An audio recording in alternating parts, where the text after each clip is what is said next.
After only a few days in the business, it was my first week. I got a listing appointment and I was so excited. And then after I went there, when I was leaving, she was like, "Oh, by the way, I'm interviewing 5 other realtors today." And I was like, "Oh shit." Like, they've been in the business for that much longer than I have. And I'm sure, they gave a similar presentation to what I did. And I like lost sleep over it for a few days. And then she gave me a phone call that she was hiring me as her listing agent. And I beat out those 5 other agents that have been in the business that much longer. So I just wanted to give some tips on how I was able to do that. The woman that interviewed me actually told me directly, she was like, "You came on time and you came prepared." And that was more than half of the agents that showed up. And I was like, "Are you kidding?" Like, those are the two easiest things to do is just show up on time. You have a clock, you have a phone, like, it's not that hard. And no one brought a presentation with them because it was a co-op listing, it was inexpensive. So I guess people were like, "Oh, it's a no-brainer. Of course they're going to hire me. I'm not going to put the work and effort in for a smaller commission." And they do the work for the $1 million listings and they don't do it for the $200,000 listings. So that's one thing that I think is super important is to treat everyone exactly the same. I don't care how much the listing is. I'm going to give you the same presentation and I'm going to do the same amount of work for you than I would for the other clients. So number one, show up on time. Number two, bring comps with you. You're going there to list their house. They want to know what you think it's worth and what you would sell it for, because obviously that's what you're interviewing for. And you would be surprised at how many agents just verbally tell them what the comps are, and then there's no way of them believing it. Basically, they've never met you before. They don't trust you. Why should they listen to what you're saying without proof? So if you bring the printed out comps, number one, it shows your market knowledge on the zip code that they're selling in, because you read it, you printed it, you'll be able to talk about it. So you can tell them, "Oh, there was another unit in the building that sold for X amount of dollars a few days ago. And before that, there was this one, also a 2 bedroom." And you can go into detail about these things and it shows your shit. So super important to have that with you. The other reason why it's important is, like I said, they want to know what you're going to price it at. So once you do a tour of the place and you can see what condition it's in compared to the other units, you can give them a number and they'll believe you because they see the proof in the paper that's right in front of their face. Number three, you want to leave marketing materials with them after the appointment is over. So do I have one here? No, but I make a listing presentation book, which basically has examples of marketing. Obviously, as a new agent, I didn't have that, but I spent the time to make example postcards and flyers on my Canva account. Because number one, I'm going to use them in the future, so I wasn't wasting my time doing it, but also I just use them as an example. So they just want to see how you're going to market their listing.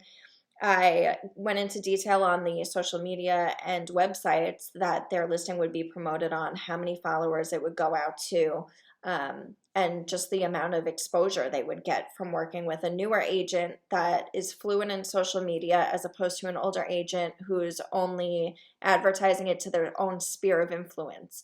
So I think it's really important to combine both. You can still do newspaper ads and you can do mail outs and you can send postcards. But if you don't also combine that with Facebook, Instagram, TikTok, whatever else is out there, you're missing out on the opportunity to get exposure to millions of people as opposed to hundreds of people.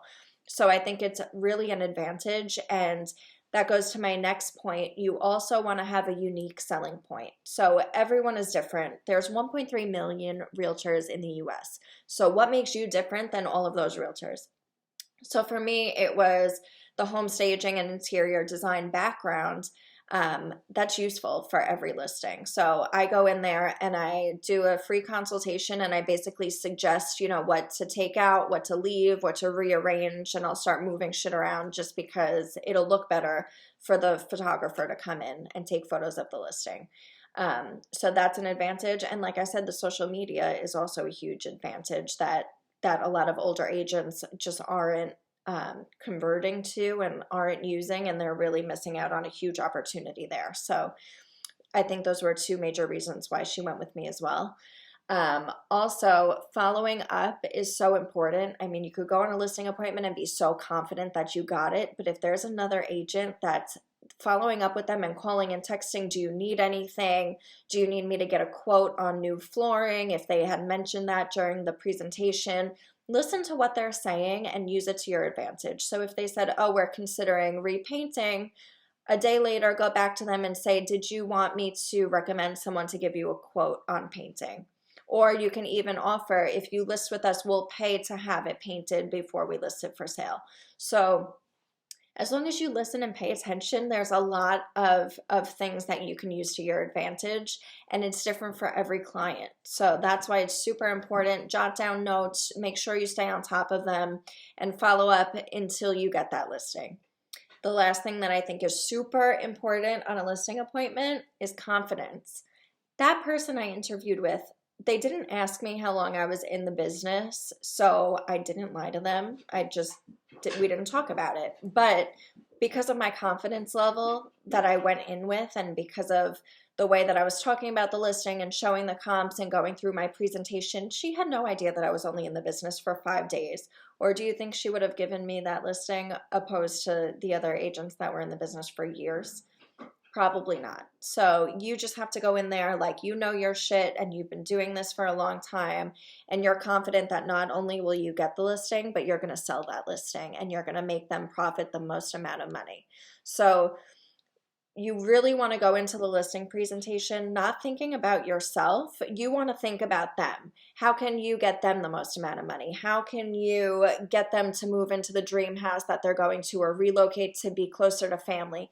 You want to find out their why, and you want to use that to your advantage. So keep asking questions about themselves, why they're selling, where they're going, what their goal is in terms of the sale. Do they want to profit the most? Do they want to sell it as quickly as possible? Everyone has different reasoning, so you really want to get inside their brain and get all that information. Something that I highly recommend as well is shadowing other agents in your office. Go to the top agents, ask them if you can shadow them on a listing appointment, and copy what they do that works. Listen to their process and the steps that they take until the client signs the paperwork, and then pay attention to what they do following that appointment as well. They've been in the business a lot longer. They've done a lot of trial and error, so it eliminates a lot of time for you if you just copy their success. So that's something I highly, highly recommend doing. I did it for years because I was an assistant to a top broker, so I was able to hit the ground running when I got my own opportunity to go on an appointment. Something else you could do is take one of those top agents on your first couple listing appointments, just so that they can shadow you and give you tips on, something you could have said that you forgot to mention, or something you could have worded differently, anything you left out. And then also, if the client has a question you're unable to answer, you have someone there to answer it for you, and it'll increase your odds of getting the listing as well. So I really recommend doing that as well. If you have any questions that I can answer personally, just comment below and I would be happy to address them either in the comments or in a future video. But thank you for stopping by, and let me know your thoughts, and I would love to hear your first listing appointment stories as well.